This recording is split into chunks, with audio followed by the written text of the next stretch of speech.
after, Harry took his life, is there something that your peer group or others could have done to help you through that time when it was so challenging to go back to your home and hard to be at school? Is there something that you recommend that people could do to help other survivors? I would say like sticking with it and sticking with the communication with people that have lost someone or have taken their life.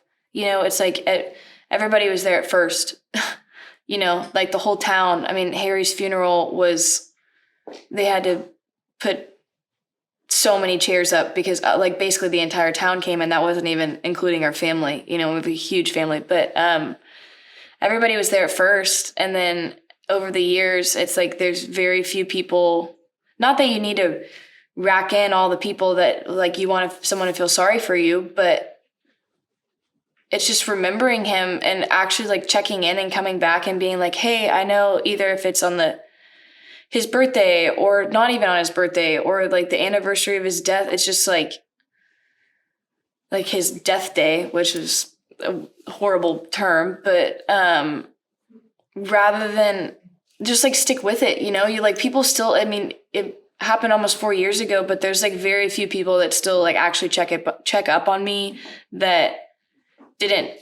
knew me when it happened, like especially from like Fredericksburg and family. And just, I mean, I think within the family, we're not necessarily like checking in on each other, but it's more of by our family talking about him, it makes it kind of a check-in for me. For me personally, I feel like whenever we're telling stories about him and giggling about memories that we had, like that's a check-in for me, but I don't know. It's hard. It's like because it happened in high school. And then when I came to college, like no one really knew, and so people are like, oh, like how many siblings do you have? I was like, well, I have 2, but one passed away. And then they're like, oh, I'm so sorry. And then it's like having to re-explain myself, and then, but yeah, I would say probably just sticking with it and actually checking in on people, because time doesn't necessarily help anything, and seeing old friends, they're not going to immediately be like, oh,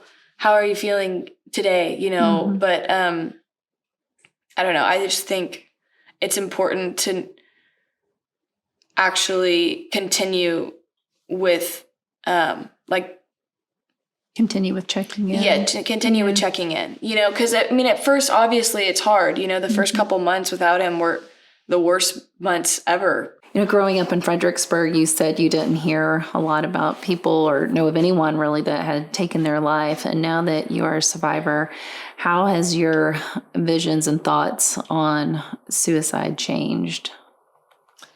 I would say it just made me made me feel more empathetic to people, like, because I wasn't ever affected by it, so I never had to address it. And then it made me realize that it actually happens, more often than not, that someone will take their life. And I think now it's unlikely that you're not affected by suicide, which is troubling, and I think is a big issue that needs to be addressed, and that's going to help with actually talking about mental health and normalizing it and not having it be stigmatized. But I think it just changed my whole view on not life, but it was just more real. And I didn't think it was going to happen to me ever. And no one ever thinks that it's going to happen to you or your family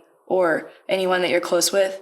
And when someone is closed off, and it can happen, it happens in a flash and then they're gone and you can't do anything about it. And it can totally just change dynamics of things.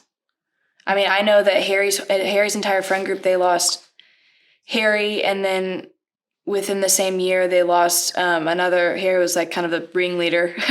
They lost another friend and of a drug overdose, and their entire friend group fell apart, because it was the 2 main guys and they were the most outgoing, the most fun, the most like down to do anything, like always like wanting to have fun and be with their friends. And they had an amazing friend group, and it didn't fall apart to where they don't talk anymore, but it can shift dynamics, can shift the dynamic of a family.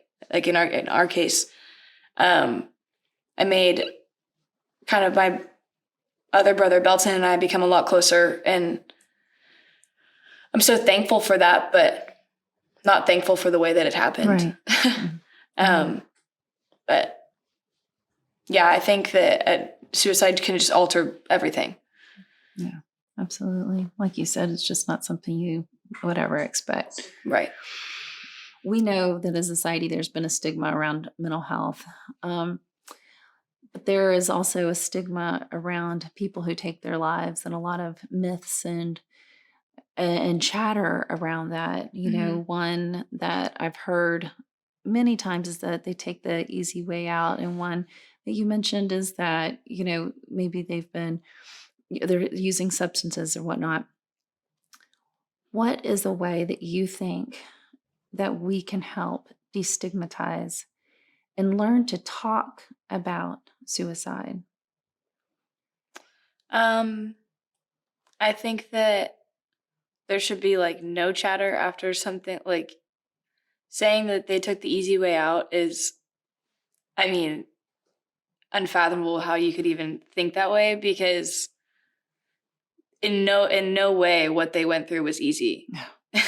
I mean, it's the hardest thing, and it eventually probably not allowed, but they ended up taking their life, you know? So I don't know and see in any way how that would be an easy way out. But I think the stigma around suicide is just, it's heavy, you know, and people need to understand that it's a heavy topic, and maybe you aren't comfortable with talking about it, either because you've never had any experience or had any like close, whether that be relatives or friends, but it's heavy. And just being compassionate for the people that are like the survivors of it. You know, you can't say that they took the easy way out when you don't even know the person, or you have no idea what they went through, because they are the only people that felt those emotions, you know? So I would say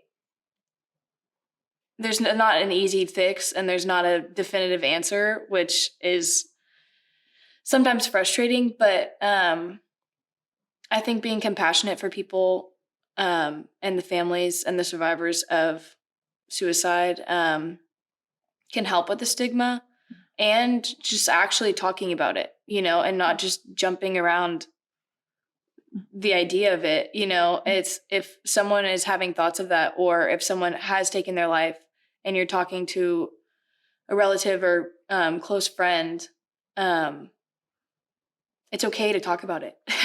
Well, and treating it like any death, in the sense that how It's can an I be there illness. for you? Yeah. It's an illness. It's an illness. Why it's like the same way that we talk about someone having cancer should be the same way that you talk about someone that took their life.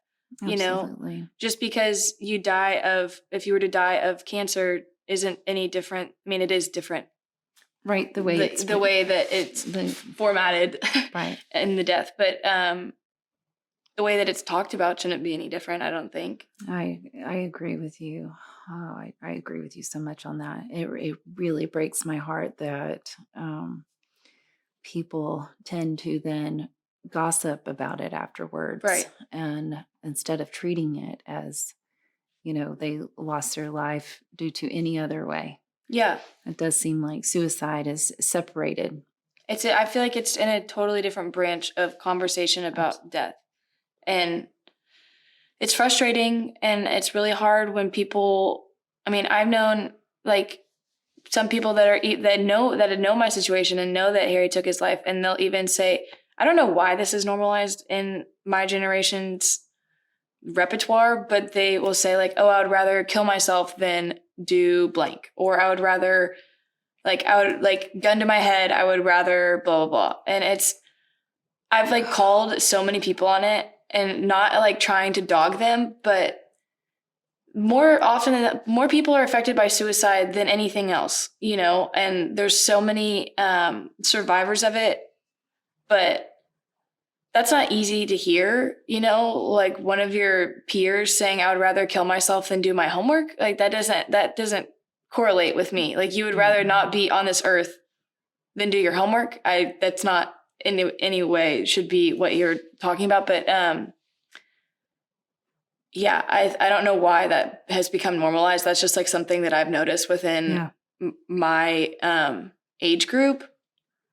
And I don't know why that has started because it's not a joke. Mm-mm. It's not a joke. And, you know, I hear it often. And in one of my other stories, Tanner, he said the same thing. He's 27 and that people just so freely speak of, you know, I'd rather take my life than do this. And just like what you're saying, and have no afterthought of it or, you know, understanding of what they're really saying. And they have no understanding what they're really saying, and they're not even talking about what's actually happening. You know, it's like, why are we making jokes about this when we can't even get the suicide rates down? You know, like, I don't know why that should not be happening, in my opinion. Well, and I really believe that a way to break the stigma around mental health and suicide, and one way is by talking about it.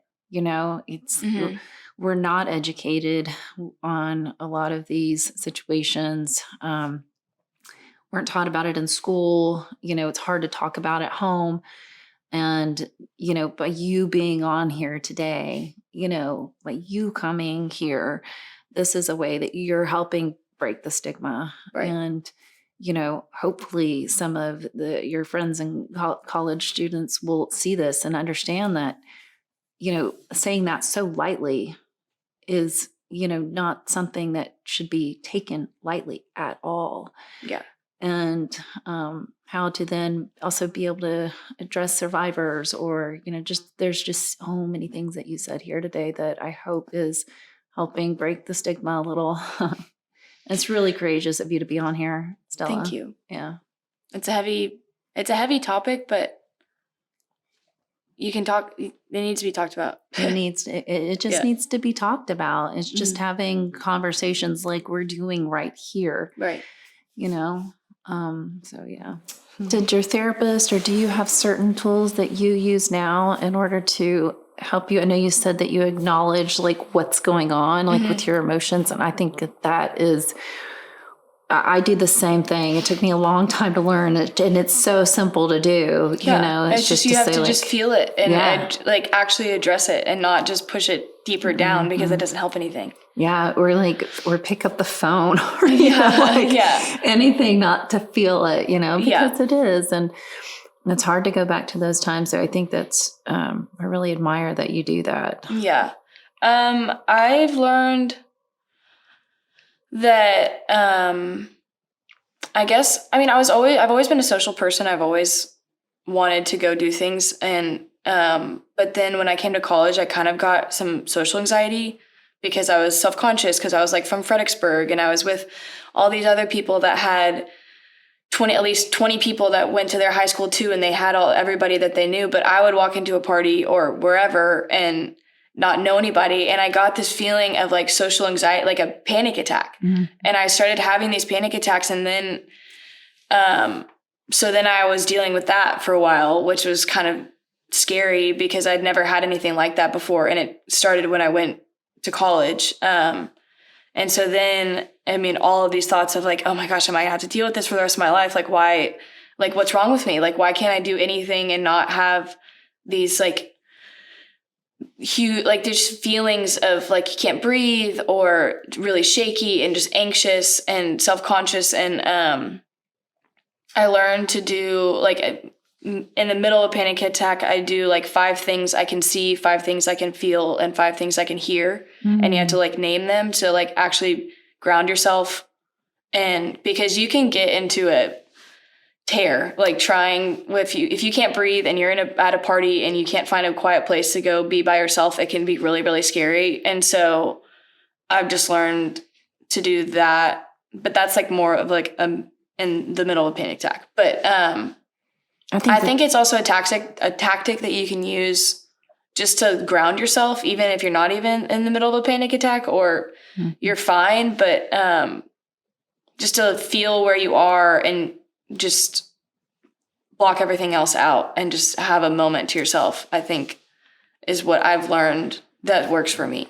Yeah, no, that's powerful. And I learned something similar. And even at home, whenever I would have panic attacks or I would just have this overwhelming sense of loneliness. That was one of my biggest things for the longest time, was feeling lonely. Yeah. And especially when the kids would leave, and it felt like it would take over my body, and that you don't feel like you're in your body. And so it was like I had to start to understand, like, okay, here's the couch. Yeah. Here's my feet, and they're on the floor. And it's just almost naming. And then, like what you said, naming what's around you to know that you're here. And once I started focusing on, where I'm sitting, what I'm doing, it would help, take down the panic somewhat and, get me grounded again. It sounds like that's what you're talking about. And then I learned that tactic and everything kind of changed. Yeah. That's great.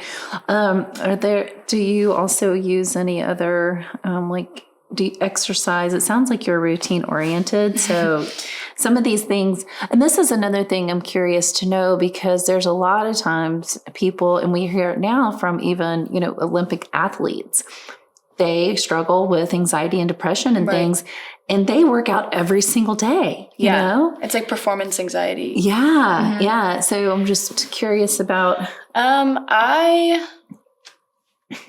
work out regularly. I've always used that as a tactic. I like to be outside. I go on outdoor walks, but I like to go on walks and not bring my phone or listen to music, and actually just walk, and be outside and feel the sunlight. And that has helped a lot. But yeah, I've also had to learn, I am routine oriented, but if something doesn't go along as my plan, I can't freak out. I've learned to talk about things with my friends and let them know that if they need anything, I'm there, because I think that that's really important within your social circle to actually talk about your feelings and talk about how you feel. And so I've made that very well known with my friends, so that they have somebody to talk to if they don't have go to therapy regularly or whatever. But because I think that there's this mindset that you're supposed to have it all together and you're supposed to know exactly what you're doing, and you don't always have it all together. Yeah. And with social media, it just enhances this false perception that, everybody that you're scrolling through has it. Not everyone. There are people now, it seems like there's a lot of mental health and some really good sites and stuff I've looked at, but for the most part, that everybody has it together, and with everything edited, and and it was really raining this day, but no, we're going to make it sunny, and and so it adds that internal pressure of, we're humans. There is a certain part of us where there's that comparison aspect of am I living up to what, society and how we're supposed to be living, instead of, just trying to nurture ourselves and give ourselves grace every day and just do what's best for us. Social media is not going away. No. And just makes it, I think it makes it a little more challenging, especially for college kids.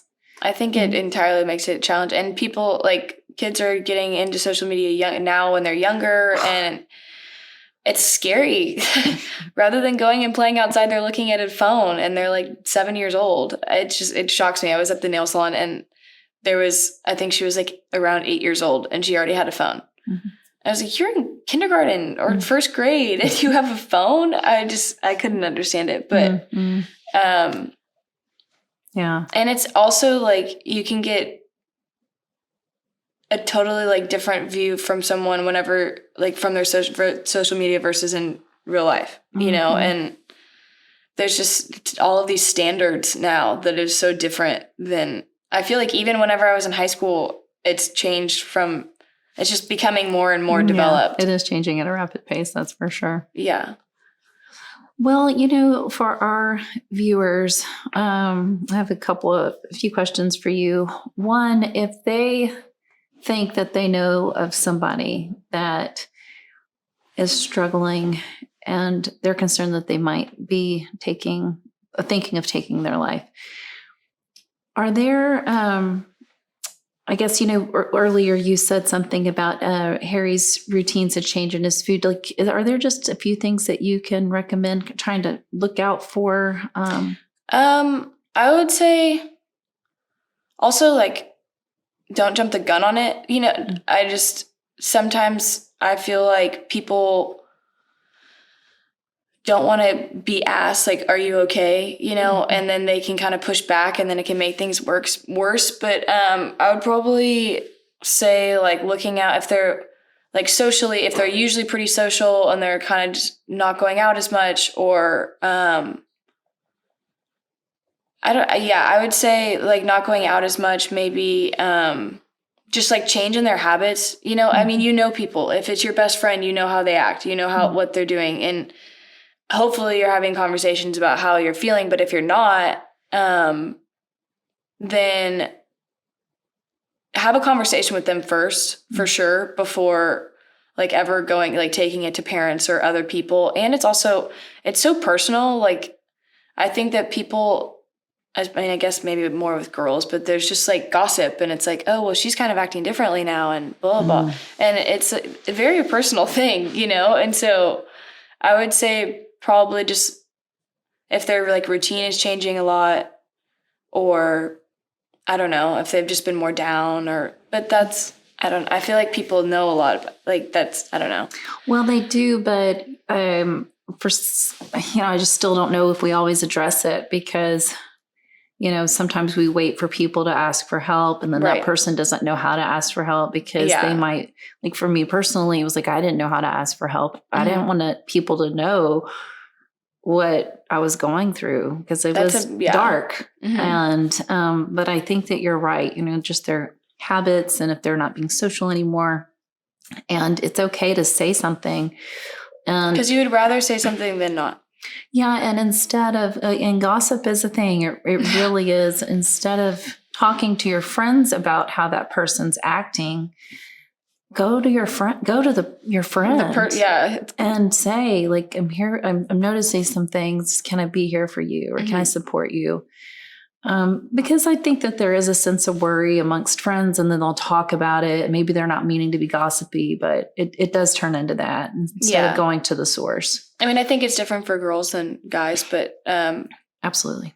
I don't know. I really try to make it well known with my friends that if they need anything, I'm there. And it's also, I mean, I was asked, like, isn't that kind of a lot for you to take on? Does that not, like, overwhelm you and, like, send you back into, like, how you felt with Harry? And it's like, no, because I would rather help than not.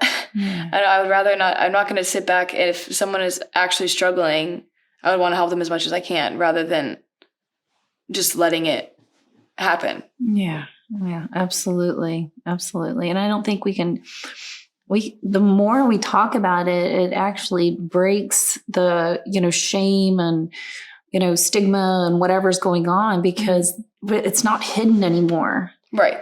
And, I think that that's important for people to know, that it's okay to ask. And when we talk about it, it brings about somewhat of a freedom, Right. And it can create some momentum for change. Exactly. And absolutely can.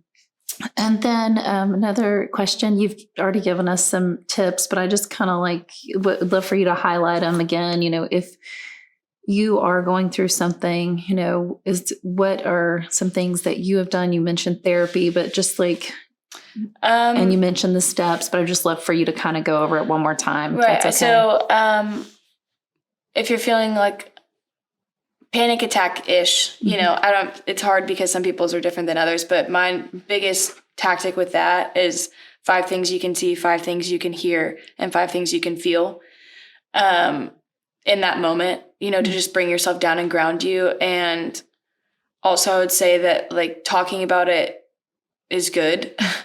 And being able to go up to someone and saying like, I'm feeling really, really anxious right now. Or if you want to take that moment to yourself, but you know, it can be a lot, not that it should be so heavy that you shouldn't tell people, but also like acknowledging that too, I think is important, that like these are real feelings and these are real emotions that are happening, and you can't belittle them or shouldn't belittle them, because if it's like someone else is feeling some way and they come to you asking for help, and if you don't think that you can help them or you're not the right person to, then like at least try and help them. You know, I just, because we probably know someone that can help. Yeah, absolutely. Absolutely.